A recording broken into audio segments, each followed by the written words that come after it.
अरे फटी कमीज क्यों पहन रहे हो? जब जिंदगी फटेहाल हो तो सिली कमीज पहन के कौन सा भाग्य बदल जाएगा। सपने सिर्फ देखने भर से ही पूरे हो जाते तो दुनिया में कोई गरीब नहीं होता। कमीज दो, सिल देती हूँ। रहने दो, ठीक है। फटी हुई कमीज पहनकर दुनिया में अपनी गरीबी का ढिंढोरा पिटोगे तो भी रहम की भीख नहीं मिलने वाली। दो। दूध का ध्यान रखना, लाती हूँ सिल के।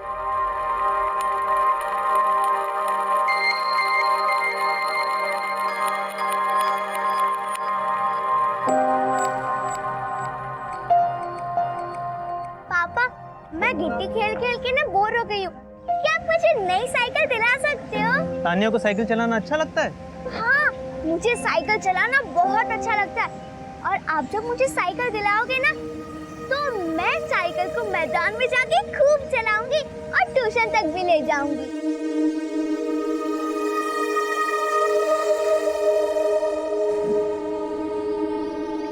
तानिया, गिट्टी खेल खेल के बोर हो गई ना? बेटा मुझे 2 दिन दे, मैं पक्का तेरे लिए साइकिल लेकर आऊंगा। God promise. God promise. अरे फिर से गॉड प्रॉमिस। गॉड प्रॉमिस नहीं, गॉड प्रॉमिस बोल। हाँ, तेरा गॉड प्रॉमिस। यहाँ दूध उबल के आधा हो गया और तुम बच्चे को झूठे सपने दिखा रहे हो। क्यों गरीबी में आटा गीला कर रहे हो? शारदा, तुम सिर्फ मुहावरे ही मारते रहना। तुम ये क्यों नहीं समझती हो कि आटे दाल की चिंता मुझे तुमसे ज्यादा है। नौकरी छोड़कर खुद घर पे बैठे हो और ताने मुझे दे रहे हो। तुमसे कुछ नहीं होता तो मुझे कह दो। सबका पेट भरने के लिए मैं भी दूसरों के यहाँ बर्तन मान सकती हूँ। उठाई जाए छो। मम्मी, आप हमेशा पापा को डांटती क्यों रहती हो?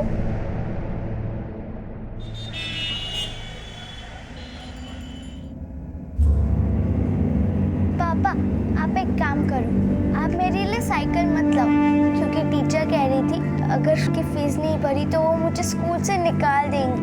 कहते हैं इस दुनिया में हर चीज़ एक्सपायरी डेट के साथ आती है, लेकिन प्रॉब्लम यही है कि हमें अपनी एक्सपायरी डेट कभी पता नहीं चलती, और अगर पता होती तो शायद उससे पहले अपने सारे सपने पूरे कर लेते। हेलो,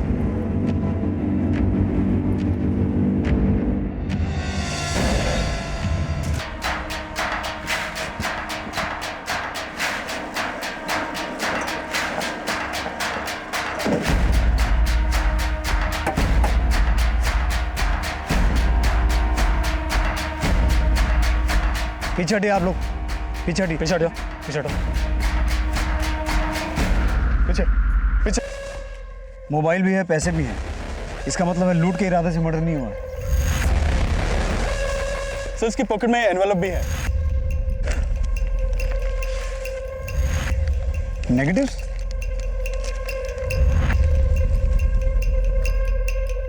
सर,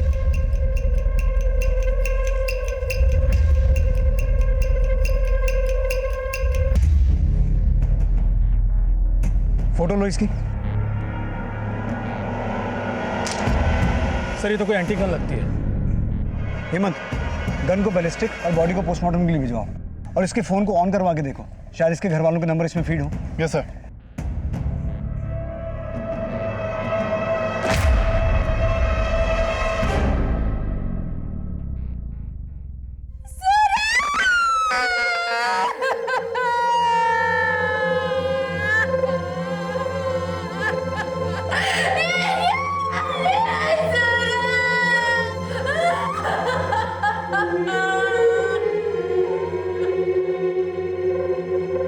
शारदा जी, संभालिए अपने आप को।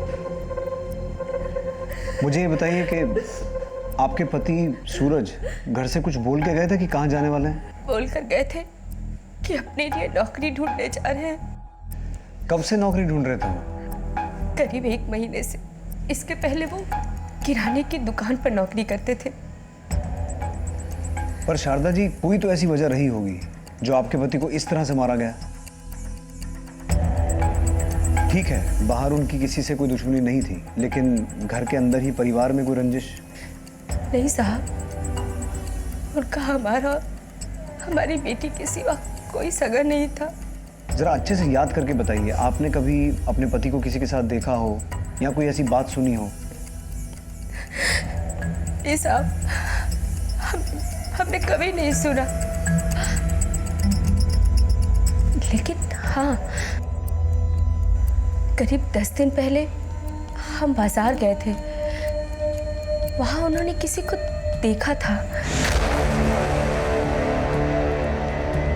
चलो रुको, मैं आ रहा हूँ। कोथले आ रहा हूँ, मैं आ रहा हूँ। सूरज,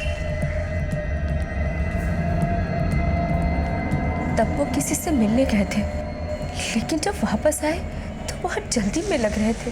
आलिया ना, चलो। हाँ, लेकिन किससे मिलने गए थे? अरे घर चल के सब बताऊंगा, चलो तो। बताओ तो। बाद में मैंने घर जाके भी उनसे उस बारे में पूछा, लेकिन उन्होंने मुझे कुछ भी नहीं बताया। तो आपको लगता है कि आपके पति की मौत की वजह वो शख्स हो सकता है जिसे वो उस दिन बोरियानगर में मिलने गए थे? शायद, क्योंकि उस दिन के बाद से वो और भी ज्यादा परेशान रहने लगे थे। लेकिन वो था कौन? जरा सा भी आइडिया है आपको? ठीक है, अगर आपको उस आदमी के बारे में कुछ भी पता चले या आपको कुछ भी याद आए तो हमें बताइएगा। फिलहाल आप जा सकते हैं। 1 मिनट, आपके पति सूरज जी की जेब से हमें ये कुछ नेगेटिव्स मिले थे। आप कुछ बता सकती हैं किन फोटोग्राफ्स के नेगेटिव्स हैं? नहीं साहब, मुझे इस बारे में कुछ भी नहीं पता, और इससे पहले तो मैंने उनके पास ये कभी देखा भी नहीं था। ठीक है।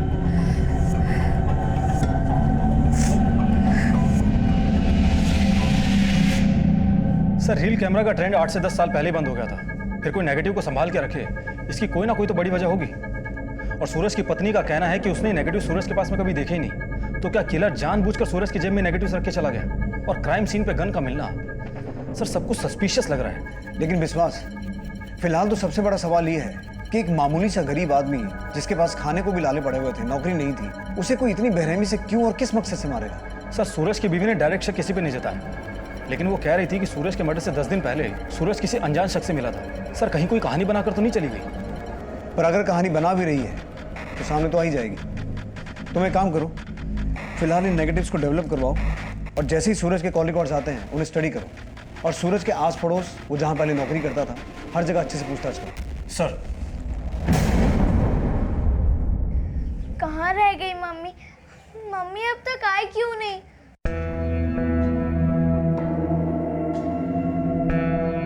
मम्मी, मम्मी आप कहाँ रह गई थी? पापा, पापा कहाँ? वो अब तक आए क्यों नहीं?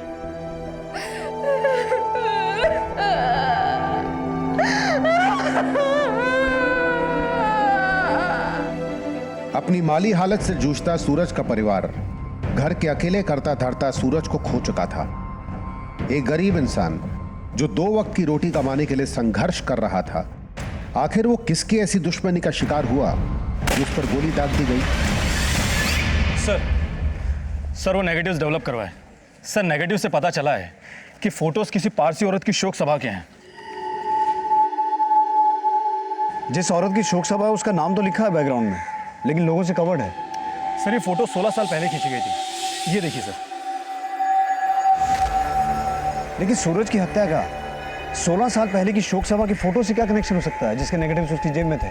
सर, ये तो कुछ भी नहीं है। क्राइम सीन पे जो गन हमें मिली थी वो 80 साल पुराने मॉडल की गन है।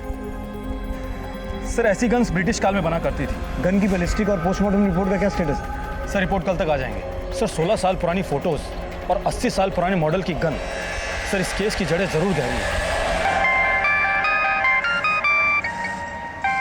हाँ हेमंत, सर, सूरज के पड़ोसियों से पूछताछ में पता चला कि सूरज और उसकी बीवी के बीच में बनती नहीं थी। सर, वजह का तो नहीं पता चला, लेकिन ये पता चला है कि दोनों के बीच में अक्सर झगड़े होते रहते थे। एक काम करो, सूरज की बीवी को थाने बुलाओ और उनके बीच होने वाले झगड़ों की वजह पता करो।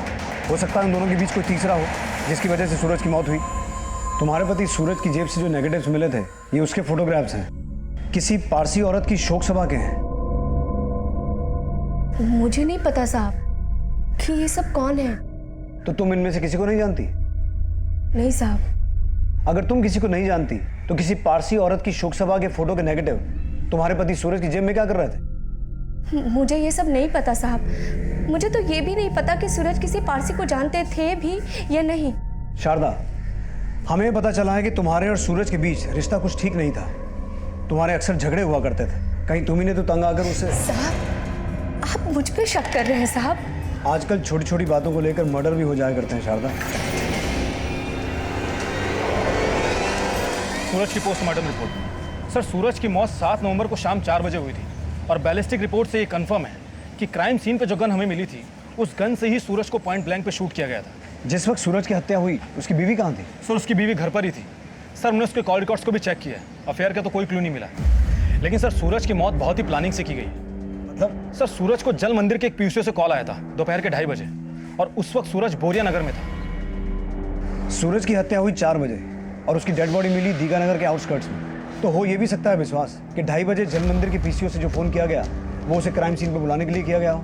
सर, लग तो यही रहा है, लेकिन सूरज को कॉल किसने किया था ये अभी तक पता नहीं चल पाया।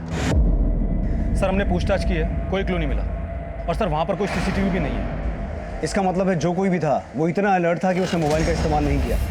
और अगर वो सूरज की बीवी के टच में होगा तो मोबाइल कन्वर्सेशन अवॉइड करता होगा। सूरज के कॉल रिकॉर्ड्स क्या बताते हैं? सर, सूरज पिछले दिनों अधिकतर कॉल काम मांगने के लिए कर रहा था और अब तक सूरज के बारे में जितना पता चला है उससे ये साफ है कि सूरज बहुत ही ज़रूरतमंद था। सूरज के कॉल रिकॉर्ड्स में से किसी पारसी का नंबर मिला है? नहीं सर, और पूछताछ में भी ऐसा कुछ भी सामने नहीं आया कि सूरज किसी पारसी औरत को जानता भी था। लेकिन मैं कोलकाता की पारसी कम्युनिटीज़ के लोगों से पता लगवा रहा हूँ कि 16 साल पहले किस पारसी औरत की मौत हुई जिसकी शोक सभा के फोटोज़ के नेगेटिव हमें सूरज की जेब से मिले। पापा, फिर ये शो, प्लीज प्लीज वापस आ जाओ। मैं आपसे कुछ भी नहीं मांगूंगी। मुझे कुछ भी नहीं चाहिए, साइकिल भी नहीं चाहिए। और आप ना स्कूल की फीस भी मत भरना। आप भी कम पढ़े थे ना, मैं भी नहीं पढ़ूंगी। नहीं तान्या बेटा, पढ़ाई से कभी जी नहीं चुराना। देख बेटा, मैं तो ज़्यादा पढ़ नहीं पाया, लेकिन बेटा तू इतना पढ़ना कि सबको पीछे छोड़ देना। हाँ, छोड़ेगा ना सबको पीछे? हाँ मेरा बच्चा।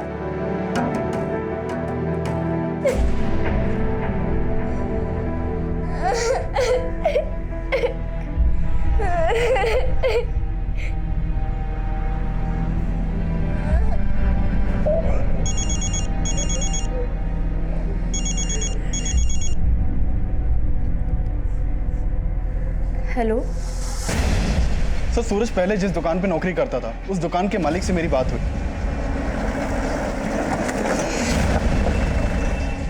देखिए सर, इससे पहले किसी ने कोई और स्टोरी सुना के मुझ पर शक जाहिर करे, मैं खुद बता देना चाहता हूँ।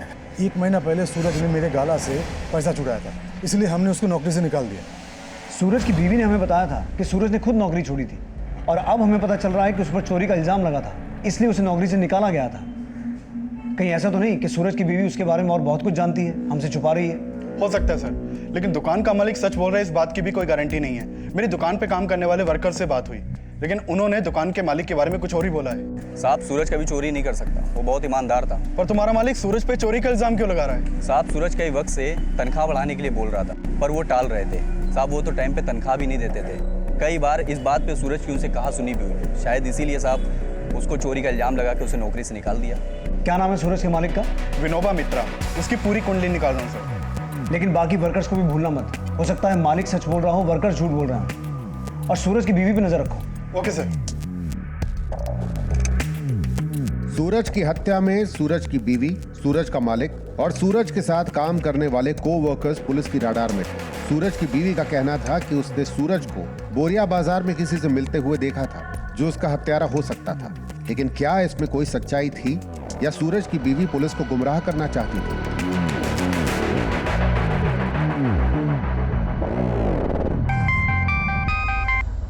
हाँ बोलो विश्वास। सर, सूरज की जेब से जिस शोक सभा के फोटोज़ के नेगेटिव हमें मिले थे वो शोक सभा 16 साल पहले कोलकाता के बंसद्रोणी में रहने वाली लेट नवरोज ईरानी के लिए रखी गई थी। सर, नवरोज ईरानी का 16 साल पहले मर्डर हुआ था। व्हाट? नवरोज ईरानी का मर्डर हुआ था?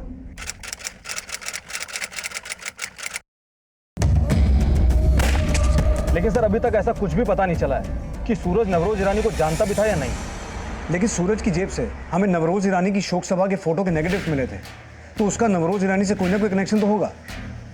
अच्छा, इस नवरोज ईरानी के बारे में कोई इन्फॉर्मेशन मिली? सर नवरोज की कम्युनिटी के लोगों से तो फिलहाल इतना ही पता चला है कि नवरोज की शादी नहीं हुई थी, लेकिन उसकी एक सगी बहन है फिरोजा नवरोजी, वो ये पार्क स्ट्रीट में रहती है। हो सकता है वो सूरज को जानती हो। तुम नवरोज की बहन का एड्रेस मुझे मैसेज करो और ये पता लगाओ कि नवरोज ईरानी के मर्डर केस को कौन इन्वेस्टिगेट कर रहा था। हो सकता है सूरज के मर्डर का नवरोज ईरानी के मर्डर से कोई कनेक्शन हो।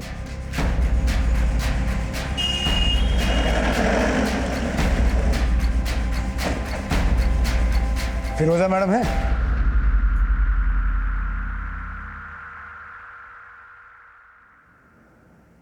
फिरोजा नवरोजी? जी मैं ही हूँ, बैठिए। सूरज कुमार को जानती हैं आप? मैं किसी सूरज कुमार को नहीं जानती। आप नहीं जानती तो शायद आपकी बहन नवरोज ईरानी जानती हो। नवरोज, उसको गुजरे हुए तो 16 साल हो गए हैं। अब वो किसको जानती थी किसको नहीं, इसका पता मुझे कैसे हो सकता है?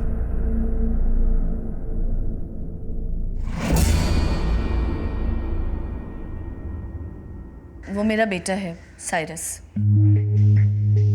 बुलाइए उसे। साइरस, आई आओ।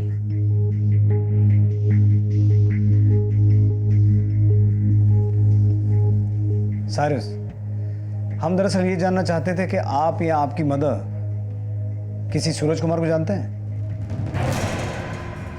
मैंने कहा ना आपसे, हम किसी सूरज कुमार को नहीं जानते, तो आप बार बार एक ही सवाल क्यों पूछ रहे हैं? एक्चुअली जिस तरह से 16 साल पहले आपकी बहन को मारा गया था, उसी तरह 7 नवंबर को सूरज कुमार की हत्या हुई है। और हमें सूरज कुमार की डेड बॉडी के पास से कुछ फोटोग्राफ्स के नेगेटिव्स मिले हैं। ये देखिए, ये फोटोग्राफ्स आपकी बहन नवरोज ईरानी की शोक सभा के हैं। अब ये महज इत्तेफाक तो नहीं हो सकता। आप शायद सूरज कुमार को नाम से नहीं पहचान पा रही। ये है सूरज कुमार। जी नहीं, हम इसे नहीं जानते। ठीक है, चलते हैं, लेकिन अगर ज़रूरत पड़ी तो दोबारा तकलीफ देंगे आप। Thank you.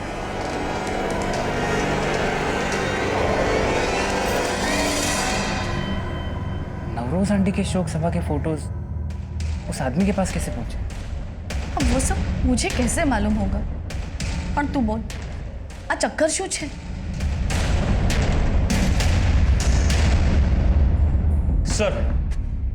Sir Navroz Irani murder case की फाइल मैंने पढ़नी शुरू की ही थी कि एक चौंकाने वाली बात पता चली। सर 16 साल पहले नवरोज ईरानी को जिस गन से शूट किया गया था, वो गन भी 80 साल पुरानी ब्रिटिश काल में बनी थी। सर ये देखिए, ये बुलेट हमें नवरोज की बॉडी से मिली थी और ये बुलेट हमें सूरज की बॉडी से मिली। और इन दोनों मर्डर्स के बैलिस्टिक रिपोर्ट से ये पता चलता है कि ये दोनों बुलेट एक ही गन से फायर की गई। अगर इन दोनों को एक ही गन से मारा गया है तो पूरी पॉसिबिलिटी है कि इन दोनों का किलर एक ही हो। लेकिन सर नवरोज ईरानी को किसने मारा था, ये 16 साल से अभी तक पता नहीं लग पाया। लेकिन सूरज कुमार मर्डर केस में पिछले 13 दिन में हमें एक ही लीड मिली है कि हो सकता है जिसने सूरज को मारा हो उसी ने नवरोज को मारा हो। इसलिए नवरोज मर्डर केस के जितने भी सस्पेक्ट थे, अब वो हमारे लिए सूरज कुमार के मर्डर केस के भी सस्पेक्ट हैं। नवरोज मर्डर केस को इन्वेस्टिगेट कौन कर रहा था? Sir police inspector Pranav Roy. Retirement के बाद से वो सिलीगुड़ी में रह रहे हैं। मैंने उनसे मिलने के लिए रिक्वेस्ट की थी और कल सुबह 11 बजे वो हमसे यहाँ मिलने के लिए आने वाले हैं।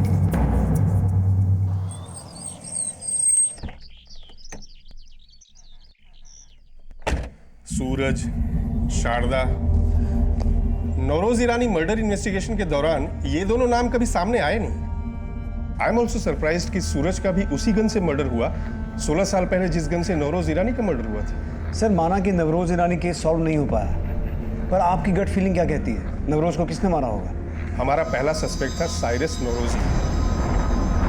साइरस नवरोजी, नवरोज का भांजा? Yes, and the motive was Navroz Irani की प्रॉपर्टी। साइरस एक दूसरे फ्रॉड केस में भी सस्पेक्ट था।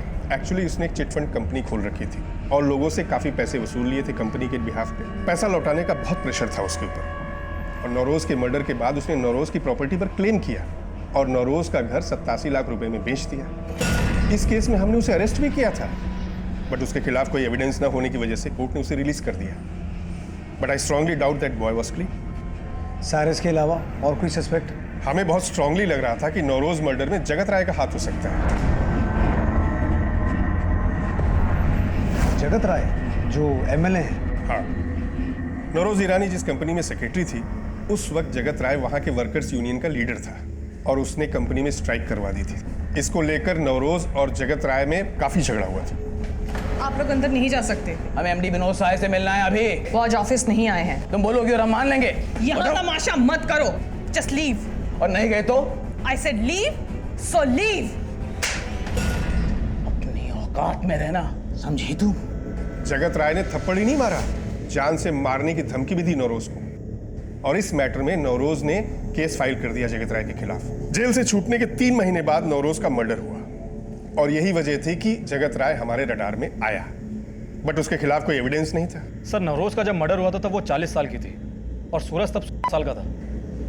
सर ऐसा भी तो हो सकता है कि नवरोज ईरानी को किसी कॉन्ट्रैक्ट किलर ने मारा हो। तो आपकी इन्वेस्टिगेशन के दौरान ऐसी कोई ट्रेल सामने आई थी जिससे ये पता चले कि वो गन कहां से खरीदी गई है? हमने उस टाइम के तमाम हिस्ट्री शीटर्स और इलीगल आर्म डीलर्स को भी राउंड अप किया था, लेकिन उस गन से रिलेटेड हमें कोई लीड नहीं मिली थी। इवन हमने तमाम वेस्ट बंगाल के रॉयल फैमिलीज से भी पूछताछ की जिनके पास ब्रिटिश एरा की गन होने की संभावना हो सकती थी, लेकिन उस मामले में हमें कुछ हाथ लगा नहीं।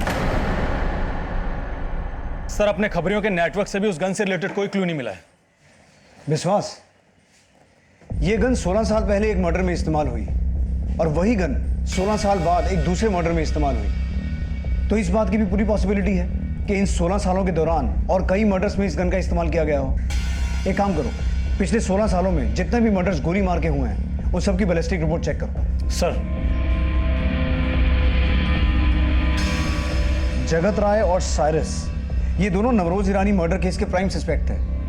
हो सकता है इन दोनों का भी इस गन के साथ कोई कनेक्शन हो, और हमें यह भी पता लगाना है कि इन दोनों का सूरज कुमार के मर्डर से क्या कनेक्शन हो सकता है। और नवरोज ईरानी की शोक सभा में ये जितने भी लोग हैं इन सबका कनेक्शन भी सूरज कुमार के साथ हो सकता है। इन सबको आइडेंटिफाई करो और सभी से पूछताछ करो। सर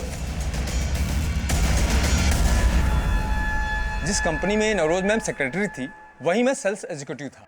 हमको हमेशा लगा कि नवरोज ईरानी का मर्डर जगत राय ने किया था। वो बहुत पावरफुल लोगों को जानता था और उन्हीं का बदौलत वो यूनियन लीडर से एमएलए बन गया। लेकिन नवरोज मैम बहुत डेयरिंग लेडी थी, वो सच और सही के लिए किसी से भी लड़ जाती थी। पढ़ लिया? ये मांगे हैं मेरे मजदूरों की। एमडी को बोलो ये मांगे पूरी नहीं हुई तो हड़ताल कभी खत्म नहीं होगी। ये मांगे वर्कर्स की नहीं है, तुम उन्हें डरा धमका के उनके और कंपनी के बीच में डिस्प्यूट क्रिएट कर रहे हो। I will expose you very soon. और नवरोज मैम ने जगत राय को जेल करवा दी। उसके बाद वो दोबारा कभी यूनियन लीडर नहीं बना। इसी वजह से जगत राय ने नवरोज मैम को खत्म कराया होगा। इस फोटो को ध्यान से देखो, इस आदमी का नाम सूरज है। इस आदमी को तुमने नवरोज मैडम के साथ में देखा था? नहीं सर।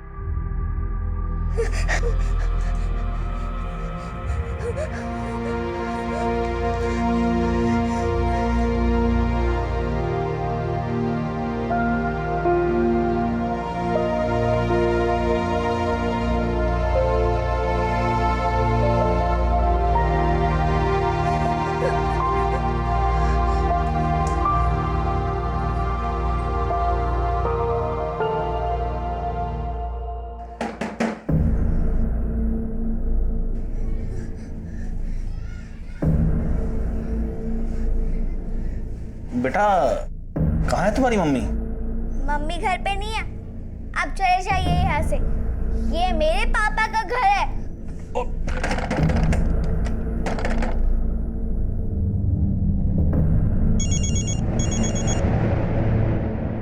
ओ शारदा जी, कहाँ हो तुम? नहीं जानता इसको। और कुछ? आप सूरज कुमार को नहीं जानते, लेकिन हमें पता चला है कि जिसने सूरज कुमार को मारा है उसी ने 16 साल पहले नवरोज ईरानी को भी मारा था। और नवरोज ईरानी केस में तो आप... उस केस में 16 साल पहले ही क्लीन चिट मिल चुकी थी मुझे। अपना रिकॉर्ड चेक करो। सर फिलहाल तो हम सूरज कुमार का मर्डर केस सॉल्व कर रहे हैं, और अगर हमें ये पता चला कि इस मर्डर में भी आपका हाथ है तो आपके खिलाफ 2 मर्डर केसेस... इंस्पेक्टर, मिलने का समय दिया है तो अपनी लिमिट मत क्रॉस करो। सब लोग जानते हैं कि नवरोज ईरानी को उसके भांजे साइरस ने मारा था। अगर एक केस सॉल्व करना चाहते हो तो साइरस को पकड़ो, साइरस को इन्वेस्टिगेट करो, मेरा टाइम मत खराब करो, समझे? ओ खुदाई, बहुत बुरे हैं हम। रोज एक नया पाप करते हैं। हमें हमारे गुनाहों की माफी दो।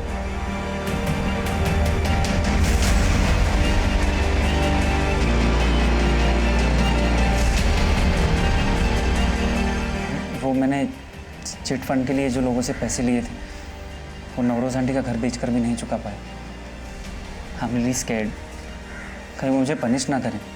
डोंट गेट स्कैर्ड दिकरक। अपने गुनाहों का कन्फेशन जो ऊपर वाले के सामने करता है, खुदा उसे फॉरगिव कर देता है। जिस कंपनी में नवरोज मैडम काम करते थे, मैं वहाँ एक क्लर्क था, लेकिन नवरोज मैडम कभी छोटे बड़े में भेद नहीं करती थी सर। वो तो बहुत ही हेल्पफुल लेडी थी। नवरोज मैडम, आपसे एक पर्सनली हेल्प चाहिए था प्लीज। आई नो तुम्हारा बहन का शादी है और कंपनी तुमको लोन नहीं दे रही, बट मैं कुछ करती हूँ तुम्हारे लिए पर्सनली। ओके सर वो बिना बोले ही दूसरों की जरूरत समझ जाती थी। उन्हें कोई भी जरूरतमंद दिखता वो कैसे भी करके उसकी मदद करती। तो शायद नवरोज ने सूरज की भी मदद की होगी। इस आदमी का नाम सूरज है, जानते हो उसको? नहीं सर। शारदा जी, मैं जानती हूँ आपके पति के साथ बहुत बुरा हुआ है, लेकिन अगर स्कूल वालों ने तान्या का नाम काट दिया तो मैं कुछ नहीं कर पाऊंगी। आपने स्कूल की फीस नहीं भरी, लेकिन आप मेरी ट्यूशन फीस तो दे ही सकती हैं। लेकिन मैडम जी, अगर मेरे पास पैसे होते तो मैं आपसे यूँ विनती क्यों करती? आप कह रही हैं आपके पास पैसे नहीं है, लेकिन आपके पति तो कुछ और ही कह रहे थे। 6 महीने से ना आपने मेरी ट्यूशन फीस दी है और ना ही आप स्कूल फीस पे कर रहे हैं। अगर ऐसा ही चला ना तो स्कूल से उसका नाम कट जाएगा। नहीं नहीं, आप बस थोड़े दिन और संभाल लीजिए। 2-4 दिन में मेरे किसी से 40,000 रुपये आने वाले हैं। जैसे वो आएंगे मैं आपकी ट्यूशन फीस भी दे दूंगा और स्कूल की फीस भी। लेकिन मैडम जी, उन्होंने तो मुझे ये बात बताई ही नहीं कि कोई उन्हें 40,000 रुपये देने वाला था। मुझे लगता है शायद सूरज ने सेठ जी से 40,000 मांगे हो। वैसे भी वो कभी किसी को पूरी तनख्वाह नहीं देते थे। हो सकता है पैसे काट काट के उन्होंने सूरज के 40,000 अपने पास जमा कर लिए हो। अच्छा ठीक है, तुम उस पर नजर बनाए रखो। सर सूरज पहले जिस दुकान पे नौकरी करता था, उस दुकान पे अभी भी सूरज की बीवी गई और उसने दुकान के मालिक से काफी झगड़ा किया। तो वो दुकान के मालिक से 40,000 रुपये मांग रही थी और बोल रही थी कि दुकान के मालिक ने सूरज का मर्डर इसलिए कर दिया ताकि मालिक को सूरज को 40,000 रुपये लौटाने ना पड़े। लेकिन उसने हमें पहले ऐसा कुछ भी नहीं बताया। ये 40,000 का क्या चक्कर है? सर ये चक्कर तो समझ में नहीं आ रहा, लेकिन हाँ सर, सूरज की बीवी कई लोगों से पूछताछ करके पता कर रही थी कि सूरज को 40,000 रुपये किससे लेने थे, और दुकान के काम करने वाले एक लड़के ने उसे बताया और उसके बाद वो दुकान के मालिक से झगड़ा करने पहुंच गई। दुकान पे काम करने वाला वर्कर कौन है? सर इसका नाम गोविंद है और सूरज के घर पे काफी आना जाना था इसका। गोविंद?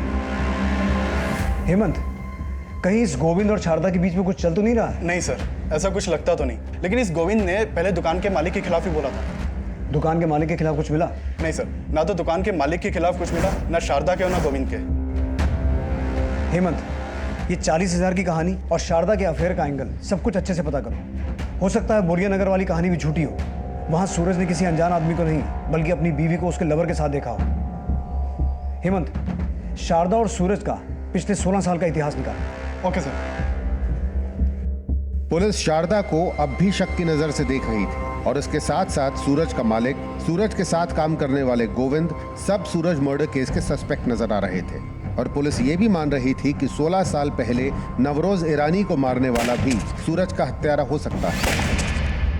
लेकिन इस बात में सच्चाई कितनी है कि कोई आदमी सूरज को 40,000 रुपए देने वाला था? सर हमने सूरज के जानने वाले लोगों से बात की, लेकिन पता नहीं चल पा रहा कि वाकई में सूरज को कोई 40,000 रुपये देने वाला था या नहीं। इस बारे में सूरज की बीवी क्या बोलती है? सर वो तो खुद मान रही है कि जिससे सूरज को 40,000 रुपये लेने थे उसी ने सूरज को मारा होगा, और वो खुद लोगों से मिलकर ही पता करने की कोशिश कर रही है कि आखिर सूरज को 40,000 रुपये देने वाला कौन था।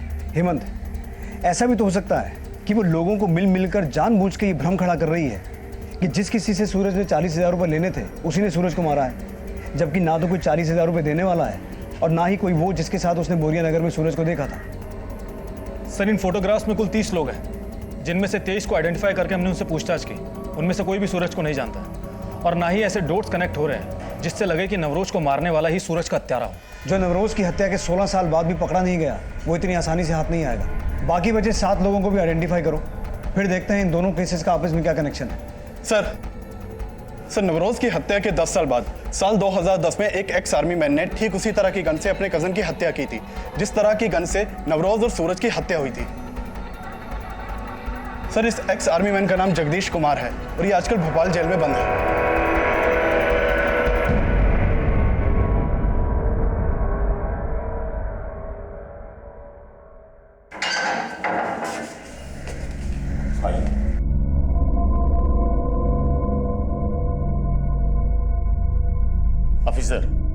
अगर मैं अपने चचेरे भाई को नहीं मारता तो वो मुझे मार देता।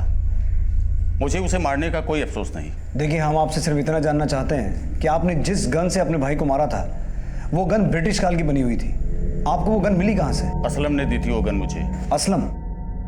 कहाँ मिलेगा ये असलम?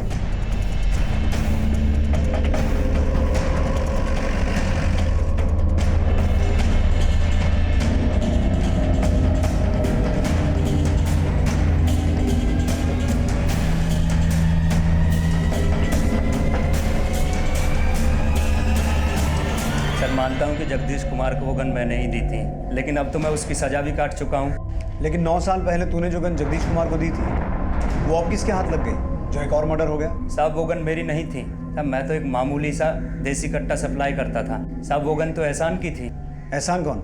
साहब मेरा दोस्त था, वो भी अवैध हथियार का धंधा करता था साहब। आज से 9 या 10 साल पहले बिहार पुलिस ने उसका लुकआउट नोटिस जारी कर दिया था साहब। उसने पूरा हथियार मेरे यहाँ छुपा दिया था साहब। उसमें से वो गन मैंने जगदीश कुमार को किराए पर दे दी थी साहब। जगदीश कुमार ने अपने भाई का मर्डर करने के बाद वो गन मुझे वापस कर दी थी साहब। कुछ दिन के बाद एहसान उस गन को वापस ले गया था।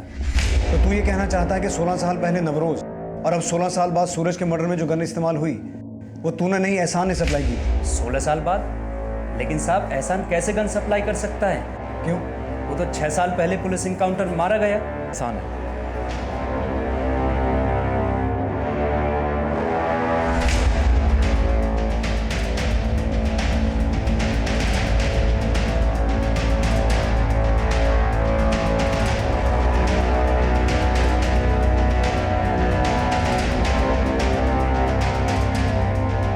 एक हिस्ट्री शीटर ने नवरोज की शोक सभा अटेंड की और उसके साथ वो आदमी खड़ा है जो नवरोज मर्डर केस का प्राइम सस्पेक्ट है।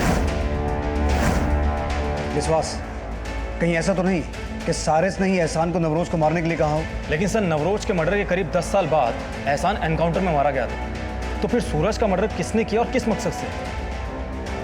ये तो अब सारिस ही बताएगा। फिलहाल तुम उस पुलिस टीम से मिलो जिन्होंने एहसान का एनकाउंटर किया था। शायद उनसे हमें यह पता चले कि एहसान ने असलम से वो गन वापस लेने के बाद किसको दी थी जिससे सूरज को मारा गया था। सर,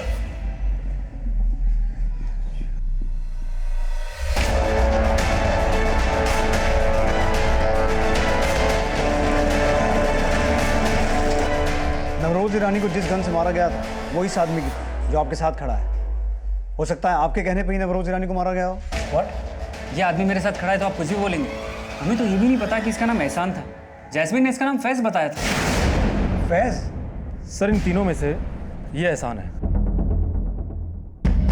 आप उसी जैस्मिन की बात कर रहे हैं ना जो नवरोज की मेड थी? यस, थी तो वो मेड, पर नवरोज ने उसको सर पे चढ़ा कर रखा था। मेरे गांव में ना लड़कियां जैसे ही 14 साल की होती है उनकी शादी कर देते हैं। आप तो 40 साल की है ना? नहीं, मेरा मतलब है आपने कभी नहीं सोचा कि शादी कर लेनी चाहिए थी आपको? मुझे तो कभी नहीं लगा, नहीं तो जरूर कर लेती। पर तेरी बातों से ऐसा लगता है कि तुझे अपनी शादी का बहुत चाव है। नहीं मैम, ऐसा कुछ नहीं है। मैं तो अनाथ हूँ ना, पर मेरे माँ बाप होते तो शायद। माँ बाप न थी तो शू थयू, मेरी बेटी की तरह तू मेरी सेवा करती है।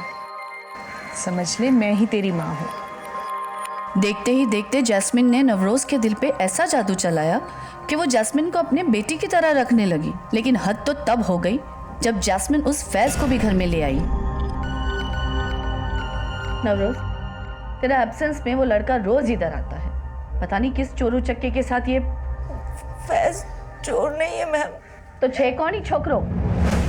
तू क्या इस घर की मालकिन है जो नवरोज के एब्सेंस में किसी को भी घर में बुला लेगी? रो मत टिकरा, प्यार करती है उससे। जैस्मिन ने अपने झूठे आंसू दिखाकर नवरोज को इस तरह पागल बना दिया था कि नवरोज खुद जैस्मिन की और फैज की शादी के बारे में सोचने लगी थी। सर, जैस्मिन ने बताया था फैज जूते चप्पल बेचने का काम करता था, और अब आपसे पता चल रहा है कि उसका नाम एहसान था और वो एक क्रिमिनल था। आप मेरे बेटे पर शक कर रहे हैं, पर हम तो जैस्मिन पर शक पहले ही जता चुके थे। लेकिन नवरोज के मरने के बाद सबसे ज्यादा फायदा आपको पहुंचा, क्योंकि नवरोज की सारी प्रॉपर्टी आप लोगों की हो गई। सर, आपकी तरह ये गलतफहमी पहले भी पुलिस को हुई थी, but I really love Navroz aunty. वो भी मुझसे बहुत प्यार करती थी। वाह, वेरी नाइस वॉच आंटी। आपने मुझे घड़ी गिफ्ट किए ना, अब देखना मेरा टाइम ज़रूर चेंज होगा, मेरी कंपनी का सारा लॉस कवर हो जाएगा। Thank you aunty. सर मैं नवरोज आंटी को सपने में भी मारने की नहीं सोच सकता, वो भी प्रॉपर्टी के लिए। नवरोज के प्रॉपर्टी के लीगल नॉमिनीज हम ही थे, पर उसे जैस्मिन की असलियत मालूम नहीं थी, इसीलिए उसने अपनी लाइफ इंश्योरेंस पॉलिसी का नॉमिनी जैस्मिन को कर दिया। ये तो शुक्र है कि उसने कोई विल नहीं बनाई, नहीं तो उसमें भी जैस्मिन का नाम डाल देती। सर एहसान का एनकाउंटर करने वाली बिहार पुलिस टीम से हमने बात की, लेकिन उनसे हमें एहसान की गन से रिलेटेड कोई क्लू नहीं मिला है। लेकिन उनका कहना है कि 6 साल पहले एहसान और उसके साथियों का एनकाउंटर करने के बाद एहसान की बीवी जैस्मिन ने ही एहसान की बॉडी के लिए क्लेम किया था, और तब वो प्रेग्नेंट थी। विश्वास, सारिस और नवरोज की बहन फिरोजा एहसान और जैस्मिन पर शक जता रहे हैं। अगर सारिस ने एहसान से नवरोज को मरवाया होगा तो इस बात के कितने चांसेस हैं कि एहसान के एनकाउंटर के बाद जैस्मिन ने सूरज को मरवाया हो? सर साइरस ने पहले भी जैस्मिन को एक्यूज बनाने में कोई कसर नहीं छोड़ी थी, तो हो सकता है कि वो अब भी वही गेम खेल रहा हो। लेकिन जैस्मिन ने एहसान उर्फ फैज को अपना पति बना लिया था, तो हो सकता है कि अब जैस्मिन एहसान का गैर कानूनी धंधा संभाल रही हो। आजकल रहती कहाँ है जैस्मिन? सर बिहार पुलिस ने पटना का एड्रेस दिया है। एहसान के एनकाउंटर तक वो पटना में किराए पर रह रही थी, पर एनकाउंटर से पहले एहसान का भी वहाँ आना जाना होता था।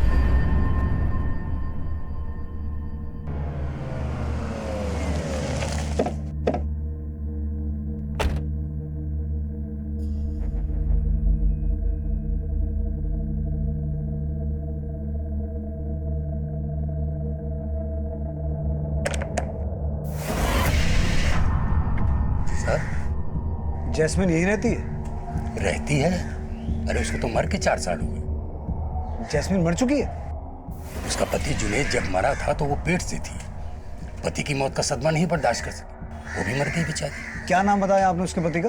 जुनेद। जुनेद? यही जुनेद है? हाँ यही तो है जुनेद।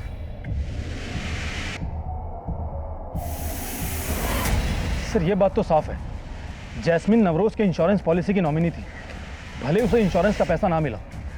सर ये भी तो हो सकता है कि जैस्मिन का जो पति था फैज उर्फ जुनेद उर्फ एहसान ने ही नवरोज का मर्डर करवाया हो, क्योंकि नवरोज का मर्डर जिस गन से हुआ था वो एहसान की थी, और एहसान का तो खुद का एनकाउंटर हुआ है। फिर सूरज का मर्डर एहसान की गन से किसने और किस मोटिव से किया होगा? सर कहीं ऐसा तो नहीं कि सूरज का हत्यारा नवरोज के मर्डर से कोई ताल्लुक ही ना रखता हो? लेकिन वो एहसान की गन से तो ताल्लुक रखता होगा। जब नवरोज ईरानी को मारा गया था तो उसमें 2 लोग शामिल थे। मान लो एक एहसान था, दूसरा कौन था? एहसान ने पहली बार अपनी गन असलम के पास छुपाई थी। सर हमने असलम को अच्छे से खंगाल लिया, उसके खिलाफ कुछ भी नहीं मिला। लेकिन ऐसा भी तो हो सकता है विश्वास कि असलम जैसा ही एहसान का कोई दूसरा साथी हो, क्योंकि जब एहसान का इनकाउंटर हुआ था उसके पास वो गन नहीं थी। हो सकता है उसने वो गन अपने किसी दूसरे साथी को दी हो।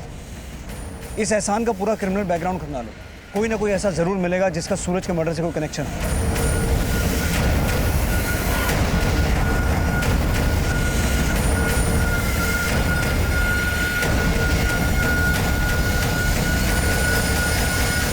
सूरज की हत्या में एहसान की गन इस्तेमाल हुई थी, लेकिन एहसान के एनकाउंटर के बाद एहसान की वो गन किसके हाथ लगी थी, इसका पता लगाने के लिए पुलिस एहसान उर्फ फैज उर्फ जुनैद से जुड़ी हर इंफॉर्मेशन निकाल रही थी, और जल्द ही कुछ नए समीकरण सामने आए।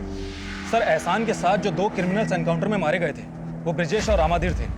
ब्रिजेश और रामाधीर वांटेड क्रिमिनल शेखुद्दीन के लिए काम करते थे, और एहसान शेखुद्दीन को गैर कानूनी हथियार सप्लाई करता था। सर यही शेखुद्दीन और शेखू कई दिनों से अंडरग्राउंड है। अगर एहसान इस शेखू को इलीगल आर्म सप्लाई करता था तो हो सकता है एहसान ने वो गन शेखू को दी हो जिससे सूरज की हत्या हुई थी।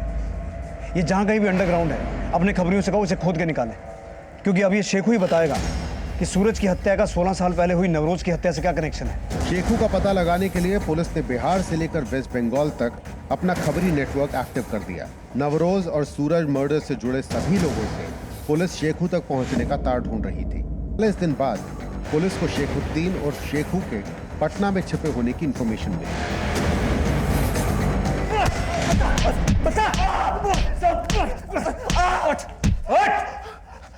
बोल, तो नहीं मारा ना सूरज को? हाँ साहब, मैंने मारा सूरज को। क्यों मारा था? सब मुझे अहमद भाई ने बोला था। अहमद कौन?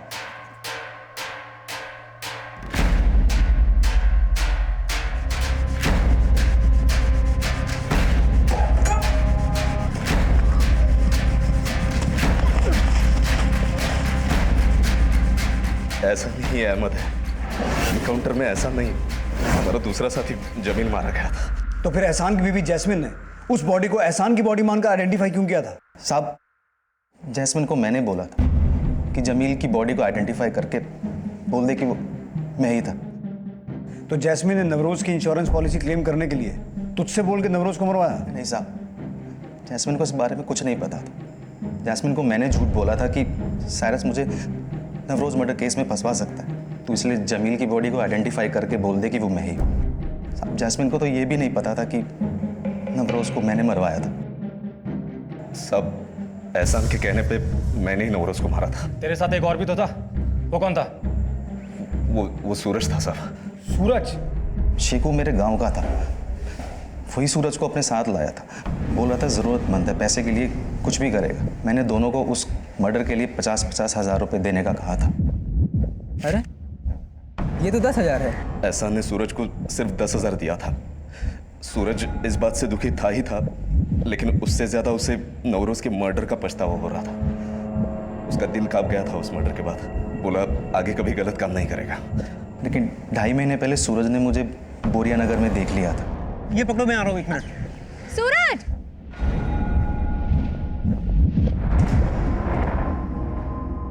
उस दिन के बाद से वो मुझे ब्लैकमेल करने लगा। कहने लगा कि उसके पास कुछ सबूत है कि मैंने ही नवरोज को मरवाया है। कैसा सबूत? सब वो मुझे नहीं मालूम, लेकिन कह रहा था कि जिस लिफाफे में मैंने उसे 10,000 दिए थे, उसमें गलती से मैंने कुछ ऐसा छोड़ दिया कि वो मुझ पे भारी पड़ सकता है। और उस दिन के बाद मैंने उसे ख़त्म करने का सोच लिया था। हेलो,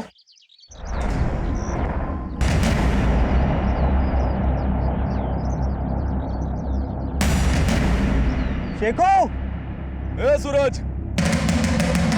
सर, एहसान ने बोला था कि उसने सूरज को इसी एनवलप में 10,000 रुपए दिए थे, और इसी एनवलप में हमें ये नेगेटिव्स मिले। और शायद इन्हीं नेगेटिव्स को सबूत बताकर सूरज एहसान को 40,000 रुपए के लिए ब्लैकमेल कर रहा था।